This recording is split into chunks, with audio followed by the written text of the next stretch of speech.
Hello दोस्तों, नमस्कार। स्वागत है आपका एडवांस एग्रीकल्चर यूट्यूब चैनल पर। आज की इस वीडियो पर हम बात करने वाले हैं हल्दी की उन्नत सफल वैज्ञानिक खेती की A to Z संपूर्ण जानकारी। इस वीडियो को देखने के बाद आपको अन्य वीडियो देखने की आवश्यकता नहीं पड़ेगी, क्योंकि इस वीडियो के माध्यम से खेत तैयार, बुआई से लेके हार्वेस्टिंग तक कब कौन सी खाद देनी चाहिए, कौन सी बीमारी आती हैं, उनके लिए हमको कौन सी दवाई का स्प्रे करना चाहिए, कितनी लागत लगती है, कितना उत्पादन होता है और 1 एकड़ का मुनाफा हम कितना निकाल सकते हैं, बेसल डोज के रूप में कौन कौन सी खादों को देना है, कौन सी ऑर्गेनिक कंपोनेंट्स खादों का प्रयोग करना चाहिए, जिससे हल्दी की फसल ज़्यादा से ज़्यादा ग्रो हो और ज़्यादा से ज़्यादा कन्नों का विकास हो। तो संपूर्ण जानकारी के लिए इस वीडियो को बिना स्किप किए पूरा ज़रूर वॉच करें। चलिए शुरू करते हैं।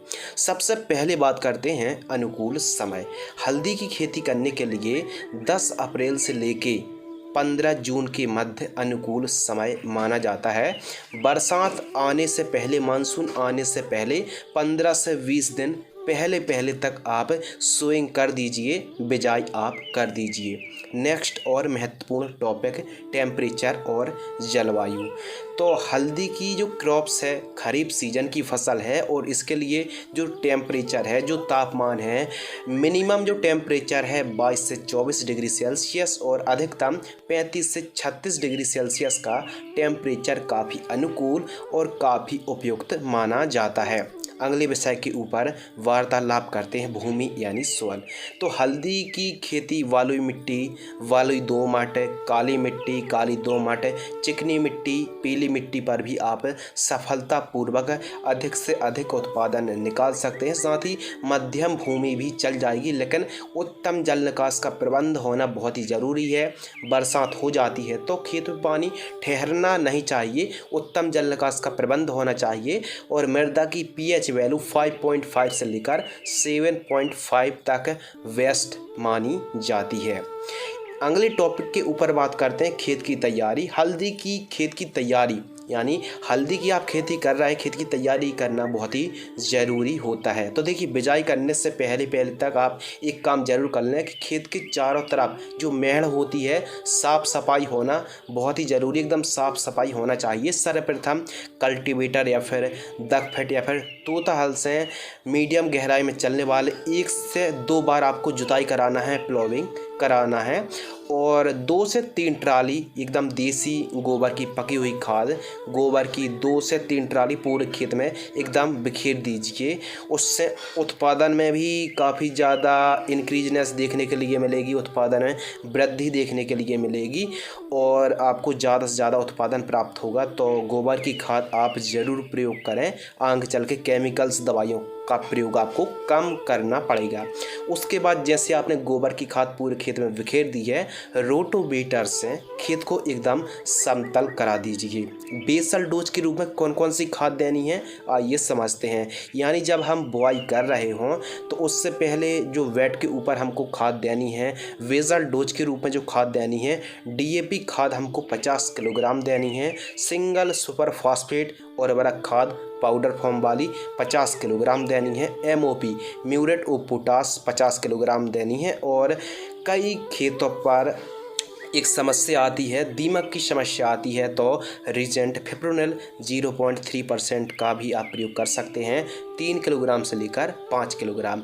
इन सभी को मिक्स करके प्रति एकड़ की दर से आपको प्रयोग करना है। और यदि आप बेड विधि से कर रहे हैं, यानी बेड बनाकर यदि आप खेती करते हैं हल्दी की, तो कंदों का विकास काफ़ी अच्छा होता है। उन्नत किस्मों के ऊपर बात करते हैं तो अलग अलग सिटीज़, राज्यों के हिसाब से, मौसम जलवायु के हिसाब से वैरायटी बदल सकती हैं, लेकिन काफ़ी अच्छी वैरायटी जैसे सगुना है, प्रगति है, फूले स्वरूप है, सीलम है, तो ऐसी काफ़ी अनेक वैरायटी बाज़ार में उपलब्ध है। बेस्ट वैरायटी का आपको चुनाव करना चाहिए। अगले विषय के ऊपर बात करते प्रति एकड़ सीड्स। देखिए, हल्दी की खेती आप कर रहे हैं तो कंदों की आपको आवश्यकता पड़ने वाली है। एक प्रकार से कह सकते हैं कि हल्दी की जो कांदियाँ होती हैं, कंद होते हैं, वही हल्दी का सीड्स महंगा पड़ जाता है।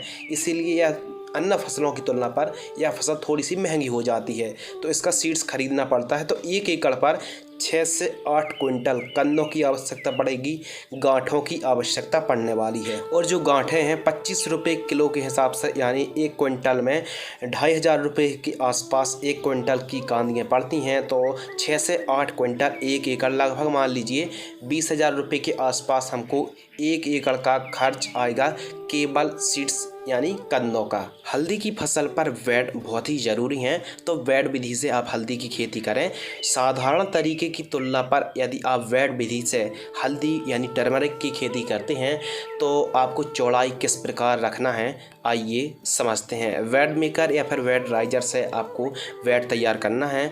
वैट की चौड़ाई आप 2.5 फीट रख सकते हैं और वैट से वैट की दूरी, वैट का डिस्टेंस आप 2.5 फीट रख सकते हैं और वैट की ऊंचाई 1 फीट आप रख सकते हैं। वैट विधि से हल्दी की खेती करने पर कंदों का विकास काफ़ी अच्छे तरीके से होता है। इसके अलावा यदि आप वैट विधि से खेती कर रहे हैं तो ड्रिप ज़रूर लगाएं और एक वैट पर सिंगल लाइन आप ड्रिप बिछा दीजिए। 16 mm in line 1.5 feet button वाली आप ड्रिप एरीगेशन से यदि आप हल्दी की खेती करते हैं तो काफ़ी अच्छी मात्रा पर उत्पादन आप निकाल पाएंगे, सिंचाई भी कर पाएंगे और आप खाद भी ड्रिप से छोड़ पाएंगे। अगली टॉपिक के ऊपर बात करते हैं, डिस्टेंस यानी दूरी। तो हमको कितनी दूरी पर बुआई करनी चाहिए, आइए समझते हैं। तो देखिए, हल्दी की सोइंग करने के लिए, बुआई करने के लिए जो टर्मरिक है प्लांटर भी आ चुके हैं। तो किस प्रकार आपको दूरी रखनी है, तो पौधे से पौधे की दूरी आप 20 सेंटीमीटर रख सकते हैं और पंक्ति से पंक्ति की आपको जो दूरी है 30 सेंटीमीटर के लगभग आप रख सकते हैं। और गहराई डेप्थ की बात करें तो 3 सेंटीमीटर 3 से 4 सेंटीमीटर की गहराई पर आप बुआई कर सकते हैं। अगले विषय के ऊपर बात करते हैं, अनुकूल राज्य यानी सूटेबल राज्य। तो हल्दी की खेती सफलतापूर्वक आंध्र प्रदेश पर होती है, तमिलनाडु, केरल, उड़ीसा, गुजरात, पश्चिम बंगाल, महाराष्ट्र, मेघालय और असम में काफ़ी ज़्यादा हल्दी की खेती की जाती है। बाकी राज्यों पर भी आप हल्दी की सफलतापूर्वक इस वीडियो को देखकर हल्दी की फार्मिंग कर सकते हैं। अगले विषय के ऊपर बात करते हैं, बीज उपचार। तो बीज उपचार हमको किस प्रकार करना चाहिए, आइए समझते हैं। तो बीज उपचार करने से काफ़ी अच्छा जर्मिनेशन होता है और कंद गलन की समस्या नहीं आती है। कंदों को उपचारित करने के लिए कार्बेंडाजिम 12% प्लस मैंकोजेब 63% WP फफूंदनाशक को आपको 1 लीटर पानी में 5 ग्राम की दर से आपको घोल बनाना है और हल्दी की जो गांठियाँ होती हैं, कंद होते हैं, 10 मिनट तक आपको डुबा कर रखना है। इस प्रकार आपको उपचारित कर लेना है, इससे जर्मिनेशन काफ़ी अच्छा होता है और कंद गलन की भी समस्या नहीं आती है। अगले टॉपिक के ऊपर वार्तालाप करते हैं, सिंचाई यानी एरीगेशन सिस्टम। तो हल्दी की जो फसल है खरीफ सीजन की एक प्रकार से क्रॉप है और गर्मियों के एंडिंग में इसकी बिजाई की जाती है, खेती की जाती है। तो स्टार्टिंग के जो दिन हैं उन पर सिंचाई की आवश्यकता पड़ जाती है। गर्मियों के दिनों पर 5-7 दिनों के अंतराल पर आपको सिंचाई करना चाहिए और ख़रीफ सीजन पर बरसात हो जाती है तो सिंचाई की आवश्यकता नहीं पड़ती है। यदि इनकेस बरसात नहीं होती है तो आपको आवश्यकता अनुसार सिंचाई करना चाहिए। अगले विषय के ऊपर बात करते हैं, खरपतवार की रोकथाम। तो देखिए, यदि हम खरपतवार को समय रहते कंट्रोल रोकथाम नहीं करते हैं तो उत्पादन में, उपज में लगभग 40 से 45% तक उपज को कम कर देता है। तो खेत में खरपतवार नहीं उगने चाहिए और उग जाते हैं तो फसल भी एकदम कमज़ोर हो जाएगी, रोग, बीमारी और डिजीज़, कीट, इंसेक्ट बढ़ जाएंगे। तो खेत में साफ़ सफाई होना बहुत ही ज़रूरी है और खेत पर एकदम खरपतवार नहीं होनी चाहिए। तो फसल में 2 से 3 बार आपको निराई गुड़ाई बहुत ही ज़रूर कराना चाहिए। जहाँ तक पॉसिबल हो तो मज़दूरों की सहायता से या फिर कोई देसी कृषि यंत्र की मदद से निराई गुड़ाई आपको करानी चाहिए। फर्स्ट निराई गुड़ाई आपको 30 से 35वें दिन और सेकंड निराई गुड़ाई आपको 70 से 75वें दिन के आसपास करना चाहिए। खेत में एकदम साफ़ सफाई होना बहुत ही ज़रूरी है। आपको कोई खरपतवार नाशक स्प्रे करने की आवश्यकता नहीं है। आपको हम रेकमेंडेड करेंगे कि केवल और केवल आप निराई गुड़ाई पर ही ध्यान केंद्रित करें, इससे उत्पादन में वृद्धि होती है। अगले विषय के ऊपर बात करते हैं स्प्रे शेड्यूल, जो कि काफ़ी ज़्यादा इम्पोर्टेंट है, महत्वपूर्ण है और अनिवार्य है। तो आइए समझते हैं। स्प्रे शेड्यूल समझने से पहले हम समझते हैं कि कौन कौन से कीट, बीमारी, रोग, फंगस, डिजीज़ आते हैं, फिर उनका कैसे हमको स्प्रे करना है, किस प्रकार हमको उनकी कीटों की रोकथाम करनी है। आइए समझते हैं। तो कीटों पर जैसे वाइट ग्रब है, जो कि जड़ों के पास लगता है, सफ़ेद कीड़ा। इसके अलावा वाइट फ्लाई है। वाइट फ्लाई का भी कहीं कहीं पर प्रकोप देखने के लिए मिल जाता है।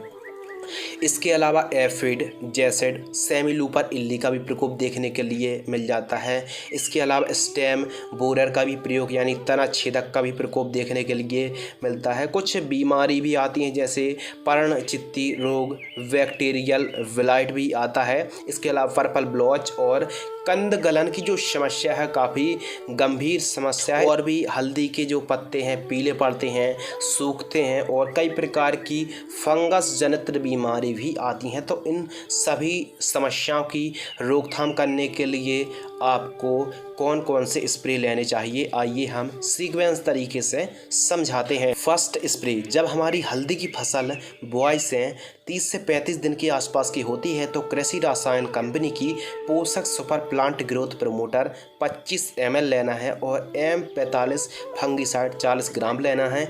वायर कंपनी की कॉन्फिडोर इंसेक्टिसाइड 10 ml लेना है।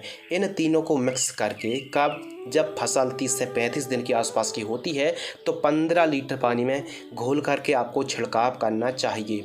यदि बरसात होने की आसार ज़्यादा हैं तो आप स्टिकर यानी चिप को मिलाकर ही आपको छिड़काव करना चाहिए। और हल्दी की फसल पर जितने भी आप छिड़काव कर रहे हैं स्टिकर ज़रूर मिला लीजिए। इसके अलावा बात करते हैं सेकंड स्प्रे यानी दूसरा छिड़काव। जब हल्दी की फसल 50 से 55 दिन के आसपास की होती है तो वायर कंपनी की सोलेमॉन इंसेक्टिसाइड 10 ml लेना है। डुपोंट कंपनी की करजट फफूंदनाशक है, फंगिसाइड है, 60 ग्राम लेना है। और सिंजेंटा कंपनी की क्वांटस प्लांट ग्रोथ प्रमोटर, जो कि हमारी फसल की ग्रोथ करने में काफ़ी हेल्प और मदद करेगा। तो इन तीनों को मिक्स करके 15 लीटर पानी में घोल करके आप छिड़काव कर सकते हैं। थर्ड स्प्रे, तो जब हमारी हल्दी की फसल लगभग 70-80 दिन के आसपास की होती है तो वायर कंपनी की फेनोस क्विक इंसेक्टिसाइड 10 ml लेना है। सिंजेंटा कंपनी की Amistar top fungicide 20 ml और सुमिटोमो की जो टाबुली आती है, एक प्रकार की प्लांट ग्रोथ रेगुलेटर है, 3 से 4 ml। इन तीनों को मिक्स करके 15 लीटर पानी में घोल करके आप छिड़काव कर सकते हैं। हल्दी की फसल पर फोर्थ स्प्रे, तो हमारी हल्दी की फसल जब 90 दिन से लेकर 110 दिन के आसपास की होती है तो हमको फोर्थ स्प्रे करना चाहिए। एनपीके का आप स्प्रे ले सकते हैं। एनपीके घुलनशील खाद 0-0-50 75 ग्राम और बोरॉन चमक बढ़ाती है V20% वाली 25 ग्राम लेना है। और नागार्जुन कंपनी का प्रोफेक्स सुपर आता है 25 ml लेना है। इन तीनों को 15 लीटर पानी में घोल करके आप छिड़काव कर सकते हैं। तो दोस्तों ये थे स्प्रे शेड्यूल, जो कि हमारे किसान भाई आवश्यकता अनुसार रोग, बीमारी, डिजीज़ के हिसाब से स्प्रे करते हैं आवश्यकता अनुसार। तो कम लागत पर आप ज़्यादा से ज़्यादा उत्पादन निकाल सकते हैं। ज़रूरी नहीं है कि आप 4 के 4 स्प्रे करें, बल्कि आवश्यकता अनुसार अपनी फसल को देखते हुए ही छिड़काव करें। अगले टॉपिक के ऊपर बात करते हैं, जो कि काफ़ी ज़्यादा इम्पोर्टेंट है, खाद का शेड्यूल। अब खाद का शेड्यूल बताने से ज़्यादा अच्छा है कि हमारे किसान भाई हल्दी की खेती साधारण तरीके से भी कर रहे हैं और ड्रिप एरीगेशन से भी हल्दी की खेती कर रहे हैं। तो क्यों ना हम हल्दी की खेती में जो खाद का शेड्यूल है साधारण तरीके से ही बताएं और ड्रिप एरीगेशन से भी बताएं। तो सबसे पहले बात कर लेते हैं साधारण तरीके से। यदि आप खेती कर रहे हैं तो फर्टिगेशन शेड्यूल किस प्रकार रखना चाहिए, आइए समझते हैं। फर्स्ट खाद, जब हल्दी की फसल 20 से 25 दिन के आसपास की होती है तो यूरिया खाद, जो यूरिया उर्वरक खाद आती है 25 किलोग्राम और किसी अच्छी कंपनी का माइक्रो न्यूट्रिएंट फर्टिलाइजर्स 5 किलोग्राम, केवल और केवल इन दोनों को मिक्स करके प्रति एकड़ की दर से जड़ों के पास देकर सिंचाई आप कर सकते हैं। सेकंड खाद, जब हल्दी की फसल 35 से 40 दिन के आसपास की होती है तो डीएपी खाद लगभग 35 किलोग्राम, सिंगल सुपर फास्फेट उर्वरक खाद पाउडर फॉर्म वाली 50 किलोग्राम, यूरिया उर्वरक खाद 40 किलोग्राम और इफ्को कंपनी की सागरिका दानेदार, इन तीनों चारों को मिक्स करके प्रति एकड़ की दर से जड़ों के पास देकर आप सिंचाई कर सकते हैं। हल्दी की फसल पर थर्ड खाद, यदि आप सामान्य तरीके से खेती कर रहे हैं तो तीसरी खाद पर 55 से 60 दिन के आसपास की फसल होती है तो magnesium sulphate 15 kilogram, sulphur 90% WDG form वाली 5 किलोग्राम और बोरॉन V20% 500 ग्राम, इन तीनों को मिक्स करके प्रति एकड़ की दर से जड़ों के पास देकर सिंचाई कर सकते हैं। यदि आप साधारण तरीके से खेती कर रहे हैं तो इन 3 कॉम्बिनेशन को जो हमने टाइमिंग बताई है उस टाइमिंग पर आप इस खाद को देते हैं तो फसल भी काफ़ी हरी भरी रहेगी, जिससे कन्नों का विकास काफ़ी अच्छा होगा। अब बात कर लेते हैं जो किसान भाई ड्रिप एरीगेशन से खेती कर रहे हैं, ड्रिप से हल्दी की खेती कर रहे हैं तो खाद का शेड्यूल किस प्रकार रखना चाहिए, आइए समझते हैं। तो सबसे पहले 20 दिन से लेकर 50 दिनों के मध्य आपको ड्रिप से कौन कौन सी खाद चलानी चाहिए, आइए समझते हैं। NPK घुलनशील खाद 19-19-19 2 से 3 किलोग्राम, या फिर NPK 12-61-02 से 3 किलोग्राम, सूक्ष्म पोषक तत्व युक्त खाद 500 ग्राम, ह्यूमिक एसिड 500 ग्राम, इन 3-4 को बदल कर प्रयोग करना चाहिए 2 से 3 दिनों के अंतराल पर, और 2 से 3 kg प्रति एकड़ की दर से आप ड्रिप में छोड़ सकते हैं 20 से 50 दिनों के मध्य जब हल्दी की फसल होती है। जब हल्दी की फसल 55 से 75 दिन के आसपास की होती है तो आपको इन खादों को ड्रिप से चलाना चाहिए, जैसे NPK 052-34 3 kilogram, NPK 13-40-13 3 kilogram, magnesium sulphate 3 kilogram, ammonium sulphate 3 kilogram. इन 3-4 खादों को 2-2 या फिर 3-3 दिनों के अंतराल पर 3 kg प्रति एकड़ की दर से ड्रिप वेंचुरी के माध्यम से आप छोड़ सकते हैं। इसके अलावा जब हमारी हल्दी की फसल 80 से 110 दिन के आसपास की होती है तो कृपया ध्यान से सुनिए। NPK 0050 4 kilogram, NPK 13045 4 kilogram, humic acid 500 gram, boron 500 gram, calcium nitrate 4 kilogram, ferrous sulphate 1 kilogram, SOP 4 kilogram. इन 5-6 खादों को बदल कर एक दिन में एक खाद 3-4 दिनों के अंतराल पर 3 से 4 kg प्रति एकड़ की दर से आप छोड़ सकते हैं। हल्दी का उत्पादन यदि आप 1 एकड़ पर हल्दी की खेती करते हैं तो जो उत्पादन है, जो प्रोडक्शन है 80 से लेकर 100 क्विंटल प्रति एकड़ की दर से गीली कांदियों का वजन होता है, लेकिन सूखने के बाद जो कांदियों का वजन है लगभग 20 से 25 क्विंटल प्रति एकड़ की दर से हमको ईल्ड शुद्ध प्रोडक्शन प्राप्त होता है, क्योंकि सूखने के बाद 20 से 25 क्विंटल ही शेष बच पाता है। हल्दी की फसल का लाइफ साइकिल यानी जीवन चक्र, तो कुछ ऐसी वैरायटी होती हैं क्योंकि वैरायटी पर भी लाइफ साइकिल डिपेंड और निर्भर करती है। कुछ वैरायटी 6 से 7 महीने पर तैयार हो जाती हैं तो कुछ वैरायटी 7 से 8 महीने का टाइम लग जाता है। तो एक एवरेज औसत माना जाए तो 7-7.5-8 महीने आपको लग जाते हैं, हल्दी की फसल एकदम हार्वेस्टिंग के लिए एकदम तैयार हो जाती है। अगले टॉपिक के ऊपर बात करते हैं लागत। तो यदि आप 1 एकड़ पर हल्दी की खेती करते हैं तो जो लागत है लगभग 40 से 45 हज़ार रुपये के आसपास हल्दी का 1 एकड़ का खर्च आता है। मुनाफा के ऊपर वार्तालाप कर लेते हैं तो मुनाफा डिपेंड करता है मार्केटिंग रेट यानी बाज़ार भाव पर। तो बाज़ार जो भाव चल रहा है 6,200 रुपये के आसपास, यानी लगभग 6,000 रुपये कुंटल बाज़ार भाव चल रहा है। यदि मान लीजिए एक एवरेज लगभग हम 20 क्विंटल भी मान लेते हैं तो लगभग 1.5 लाख रुपए के आसपास हम 1 एकड़ से कमाई कर सकते हैं। और यदि 50,000 रुपये हम लागत भी निकाल देते हैं तो 1 एकड़ से लगभग हम 1 लाख रुपए के आसपास अर्न कर सकते हैं। ये तो मान लीजिए 70 से 80 हज़ार रुपये हम 1 एकड़ से बड़े ही आसान तरीके से 1 एकड़ से हम हल्दी की फसल से कमाई कर सकते हैं। तो किसान भाइयों, इस प्रकार यदि आप हल्दी की खेती करते हैं तो काफ़ी अच्छा उत्पादन तो निकाल ही सकते हैं, फसल भी काफ़ी अच्छे तरीके से ग्रोथ ले पाएगी।